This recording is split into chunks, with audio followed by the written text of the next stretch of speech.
All right, I'm going to address the elephants in the room. Um, it's cold down here. That's kind of why I'm, shaking the voice a little bit. And I think I'm also a little bit nervous still about doing this. So I apologize for that. I also apologize that my lisp seems to be much worse on these videos than it is in normal life. So I apologize if I'm difficult to understand a little bit, and I'm going to try to clean that up as we get further along with these videos and I get more practice doing this. So when we break open the guard, right? Again, we talked about coming into this combat base, what we kind of do in our warm-ups. And when we are passing the guard and trying to come into that side control position, our goal, for one, first rule, don't lose, right? I don't want to get submitted in the process or get swept. I want to go from this position where I can get easily attacked, which is inside somebody's guard, to a position where I'm in control of the round, right? So when I get into, and I've broken open the guard, I'm going to immediately go into this combat base.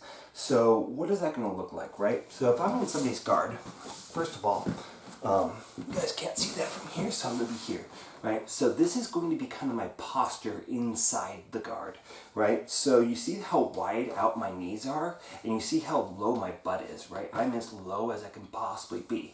Now, my coach describes this kind of back posture here as driving forward with my hips and driving forward with my shoulders. And to me, I don't think people really kind of understand that as a general rule. They're like, how am I driving forward with the hips? So what's that mean? So as we talked about in kind of the deadlift portion of the video, I think we did deadlifts, maybe not, in the exercise video, but in case I haven't, we have what's called your pelvic tilt, right? Into your pelvic tilt, you've got that really big arch in your back. Posterior pelvic tilt, you are tucking your tailbone and your junk's going into your opponent's butt, basically, right? And that's kind of what I want. So I'm going to tuck my tailbone like a scared dog, and that's going to help round my back and then push my shoulders forward. My hands, when I'm playing on the inside of the closed guard, I want to be thinking about either both my arms are somehow out here, right? Or both my elbows specifically, are on the inside. I never want to have one of my elbows, outside of the guard, open. Somebody's open their legs, maybe it's under the leg while this arm is still extended. If you think about that, that's a very easy transition into a triangle choke, right? So I don't want to have that happen. I want to be able to escape. I want to move on to the next thing. So when I'm in the guard, especially if I'm no-gi, maybe I'm going to have two hands on their biceps. I'm going to be relatively low. That way they're going to have limited ability to attack. When I'm ready to start to escape, I need to, for one, reinforce this posture, this really, really ugly posture. Hips as low as possible, low base. It's going to be harder, especially if I have like this palm into his floating ribs, into his diaphragm. It's going to be harder for him to break my posture that way. Breaking posture is bringing me down. If he is bringing me down, right, I want to put my hands in his bicep and I want to kind of smother down, or I want to get into this position with my elbows married to my knees, and that's kind of more of an ice lock position, right?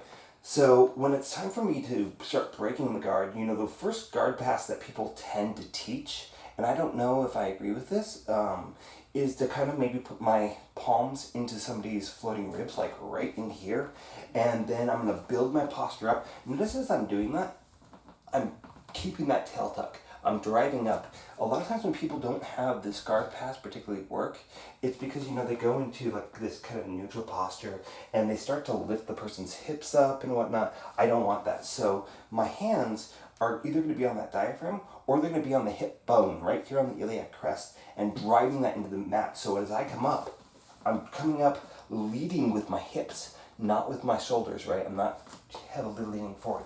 And what that's going to do is it's going to cement his hips into the ground. And if you look at this, it's a big triangle, right?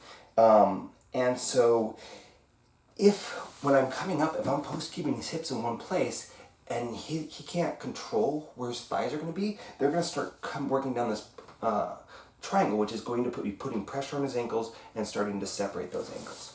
So I nail that into the ground and I come up. Now I'm going to take my right knee and I'll put it right on his tailbone, right? And because my hands are keeping him posted into the ground, his hips can't rise up. If I'm loose with that and I drop back, his hips are going to ride up on my thigh and his guard's going to stay closed, and now I'm in this kind of off balance position. The other thing I see is that when people come up and they move their leg over, like they don't shift their weight over as well. And sometimes I kind of tell people, maybe start to cheat that leg out a little bit, maybe do something to try to make sure that you still have your posts, right? Because if you get into this position where your hips on the outside of this knee, all he has to do is kind of shift his hips and I'm going down. And I don't want to kind of get swept when I'm doing this particular guard pass, right? So, hands on the hip, drive with your hips to raise your posture up, right? Keeping those hips driven into the floor. I'm going to move my knee to his tailbone. And then if you want to, you could have one hand on his floating ribs. You can have 2 hands on his hips. My knee is the block. That's what's going to stop him from following. And my hands on his hips are what's going to stop him from riding up onto my knee. So what I'm going to do is I'm going to slide my leg back, which is going to drop my hips back. And because he can't move, I'm going from if this is his guard position, my body's moving from here to here. And if you see that angle gets smaller to this side. So if I'm pushing my my hips back, that's what's going to happen is my legs are going to eventually pop open. So that's going to be dropped back. And then once that's back, I come up into my combat base, right? Because I'm not through yet, right? And from here, I've got all kinds of options, right? So once I get to this position, I can go through what's going to be considered a high guard pass, a mid-range guard pass, or low. What we practiced over there in the last video with the Toriando pass, that would be an example of a high guard pass. This knee cut pass I've mentioned several times now, that's going to be your mid-range. If I take both my hands underneath him and I pull his hips up, and so I'm kind of double undered here, that's going to be your low pass. So, talking about this pass, and then we're going to go on to the one that I actually like, because this is the one that people kind of always start with. So, I'm in the guard. I'm in this you can't submit me posture, right? I'm not worried about digging my elbows into somebody's thighs. That's going to work on, a couple people who are brand new and like, ow, that hurts. I'm going to let go.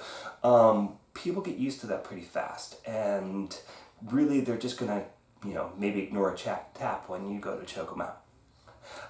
So if that's your thing, go ahead and dig your elbows in, right? But for right now, we're going to keep those hips on the ground. So I'm going to create this post. I might have my palms onto his rib cage right in here, or I could have him on his hips.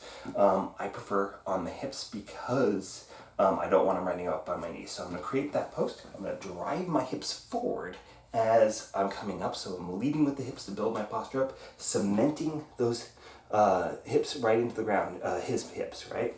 I'm going to move to the tailbone, and then I'm going to stretch back, making sure that those hips don't rise, right? Once I feel that guard pop open, which it might not, right? I'm going to go into that combat base. If his guard doesn't open, right, I've created this big gap in here by stretching my body down and keeping his hips in one place. So there's now an opening for me to slide that leg in and go into my combat base, right?